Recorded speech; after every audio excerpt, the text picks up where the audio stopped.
Hey, what's up everybody? Welcome to Business Base Camp. Today we're going to be going over some really great subjects on how to grow your construction business. So I'll get Seth to start it off. My name's Nicholas. And I'm Seth Van Dale. So we're going to actually be talking about the importance of collaboration and partnerships within the construction industry and some of the trends that we've found working with a lot of the top contractors. So to start us off, what I've found working with, a lot of the top guys and the top dogs in different areas, they find a way to build partnerships and collaborate with every other construction company in their area, or at least a lot of them. And this allows a lot of cross work where they're collaborating to boost each other up as a whole. So if you have, for instance, a home building company, okay? One thing that you could benefit from is maybe partnering with somebody who you wouldn't necessarily think would be a good partnership, but a plumber, or an HVAC company, or a deck and fence company, and you're gonna be open to a lot more opportunity because these people are also talking to your ideal customers, people that are looking to do construction in the near future, people that have money that are looking to do work, improve their house, maybe they're getting it ready to sell and maybe build a new one. That could open a lot of opportunity for you. What are your thoughts on that? Yeah, I agree. Building the network in the trades and, having contacts like real estate agents, plumbers, electricians, bricklayers, even locksmiths, having a relationship with everybody and actually building a relationship with, let's say, multiple plumbers. Because when one is busy and you can't get one to, finish up a job or a project, or they're going to be 2 weeks, well, then you have another contact that you can rely on. And when you give these people work and you fund them a bunch of revenue and work for, throughout their year, absolutely they're going to say yes, and they're going to almost feel like they wanna and they have to work with you because you've been so good with them. So building those relationships with different people in different industries to help you at the end goal in the trades is a great idea. Yeah, how do you think people can build more of those partnerships? How would you suggest they approach that conversation and start that collaboration between them? The best way to start that is networking. So joining local networking events if you're a local business. But then I would say at the end of the day, just make the phone call. If you need to get a hold of plumbers, look up plumbers in my city and then phone every single plumber. And if you reach out to 20 of them, probably 15 will answer, and you're going to build a couple great relationships that will definitely serve you in the future. So just make the phone call.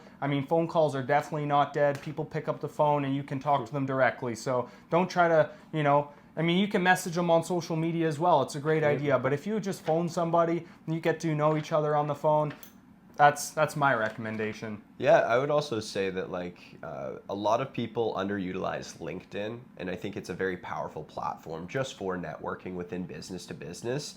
So if you can optimize your LinkedIn profile and maybe set up some LinkedIn automation, hire a VA or whatever, you don't even need to do all that. You can just go and search up local construction companies in your area and just go and connect with as many of them as you possibly can, and send an invite to them and send them a message saying, hey, would you be open to connecting and go for a coffee?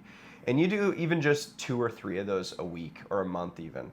And over time, you will find that you're going to get an enormous amount of exposure due to these connections and just a tremendous more amount of work just from having those collaborative relationships with all these people within your industry, because then you'll be able to share work back and forth, and it's just you're boosting each other up as a whole, right?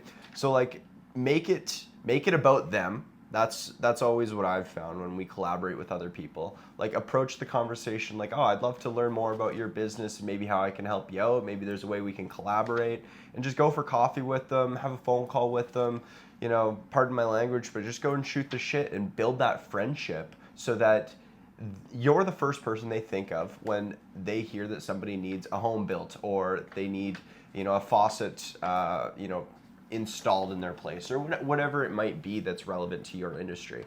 So yeah, that's kind of my 2 cents on that. So we're going to talk about collaborative marketing strategies. And as a marketing agency, we have a few different unique angles that you may not hear elsewhere on this subject. But if you are looking to build a really strong partnership and collaborate with another company that's similar to your industry, maybe you complement each other, doing an online giveaway is super powerful. So maybe you run a roofing company, okay? And you want to collaborate with somebody who does landscaping. What you can do is actually come together, and maybe you both put in $500 worth of value, $100 worth of value, and you share it on your Instagram and your Facebook, and then they share it on their Instagram and their Facebook. And now their followers are seeing your company and vice versa. And so that allows a lot of crossover where their client base is now seeing you, your client base is now seeing them. It's just a great collaborational effort. So that's one kind of strategy that I would utilize if I was in your position as a construction owner. So yeah, and what can companies do to leverage technology better, like as within the construction home service industry? Like what kind of softwares, technologies can they be using to like just kind of put themselves like a few steps above their competitors? Yeah, man, that's a great question. So right now there's a lot of technologies. Technology is booming in all industries. It's becoming very efficient. It's creating efficiency for companies and specifically for construction companies as well. So in construction right now, there's multiple technologies that you can use, but I'll go over a couple here. So there's one called Go High Level, and essentially Go High Level is fantastic for your sales and your marketing. So what Go High Level does is, let's just say you're running ads for your company, you're advertising online, you're advertising offline in your local area and surrounding areas, as an example. So when somebody fills out the form inquiring about one of your services, you want to get back to them as soon as possible because time is actually money.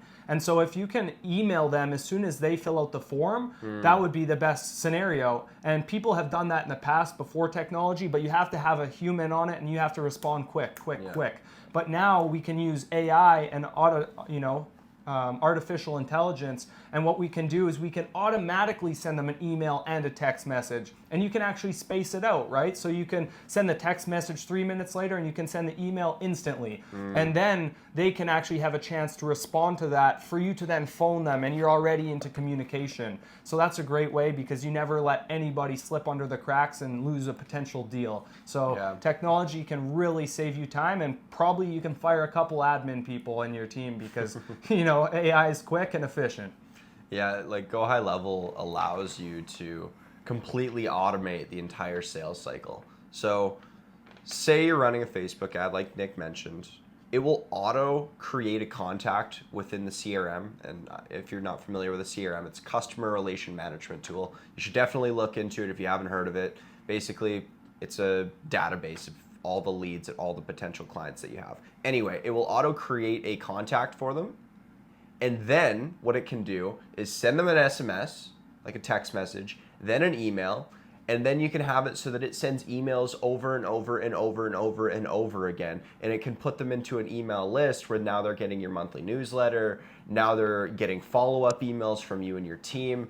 And it just looks like you're doing so much more than you're actually doing because you set this up once, and now every person that fills out that Facebook form is just put into this sequence of events. So they're constantly getting dripped on, and you're just top of mind, right? So then if you or one of your salespeople decides to phone them in a couple days, they're like, oh yeah, I received a couple emails from you, that's awesome. And then they already are thinking about you and they know who you are.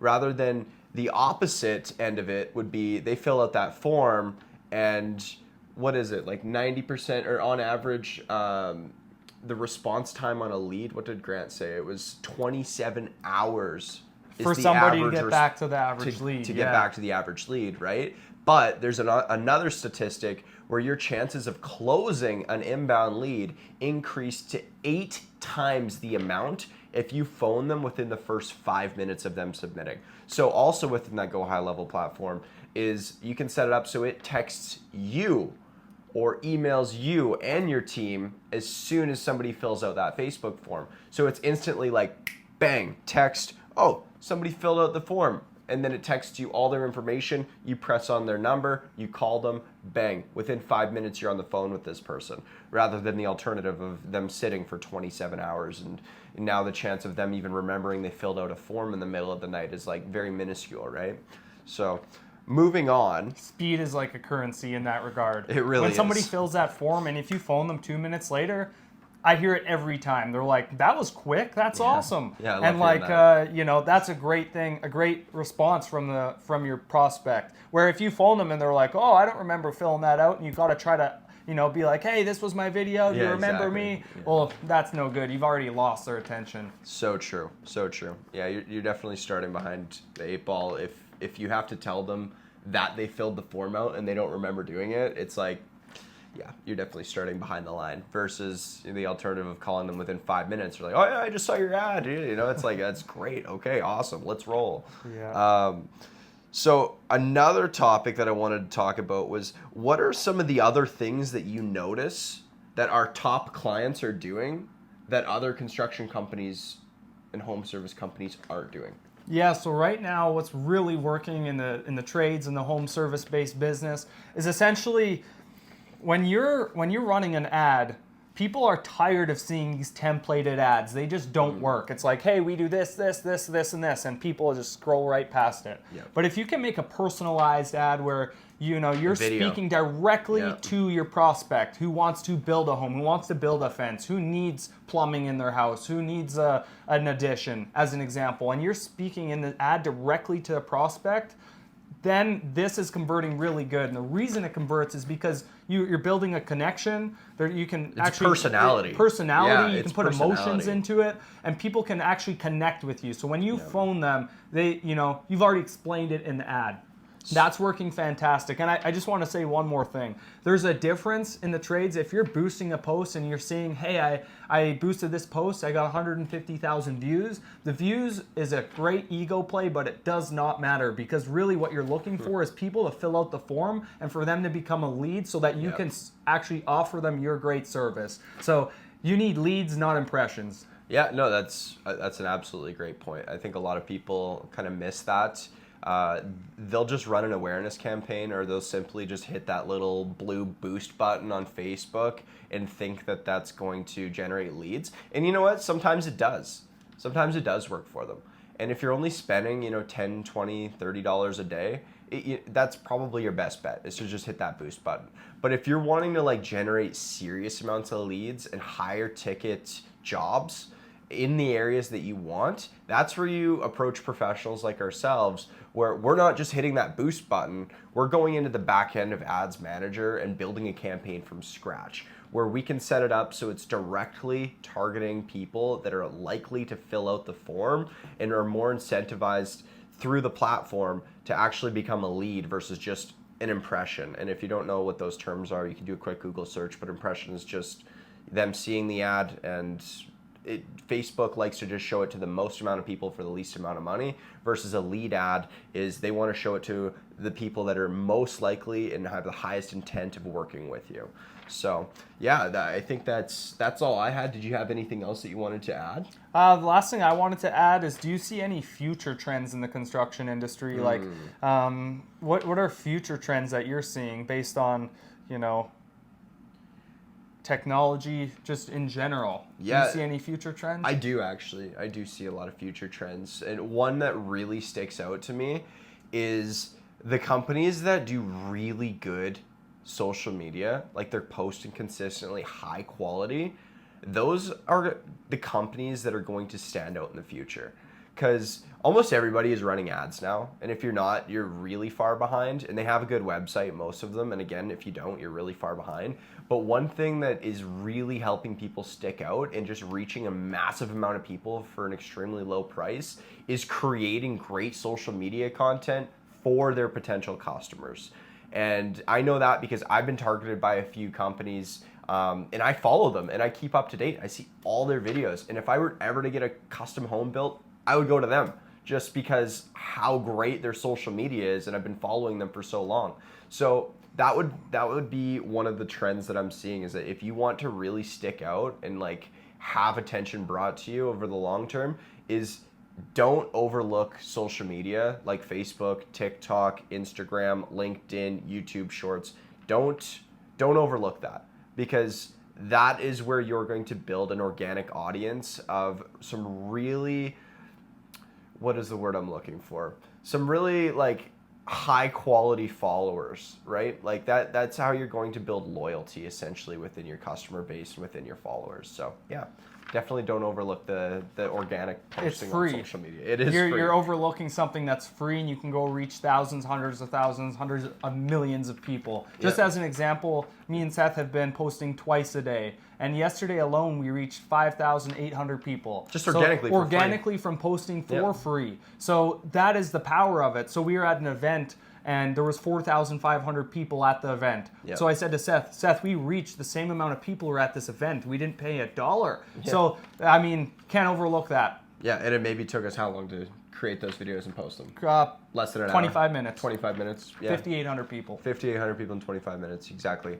And if you're not good at the social media piece, like you may be overthinking it. Go download CapCut on your phone, and you don't need a crazy camera. You don't need these mics. Just start simple and just start recording. Like record videos of you guys working, right? Throw it in CapCut. There's a bunch of templates in there. It's a free app.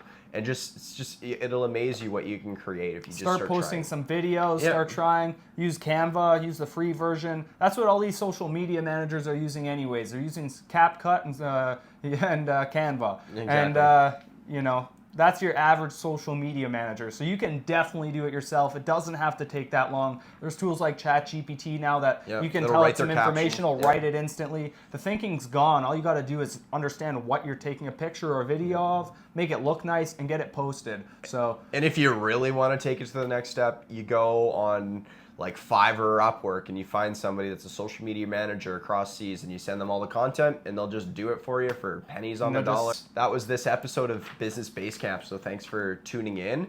And yeah, if you're really liking these episodes, shoot us a message on what you'd like to hear from us in the future and some different topic ideas. So yeah. Hit the like button and then shoot us a comment as well, because we're going to try to make these like every week. We'll see how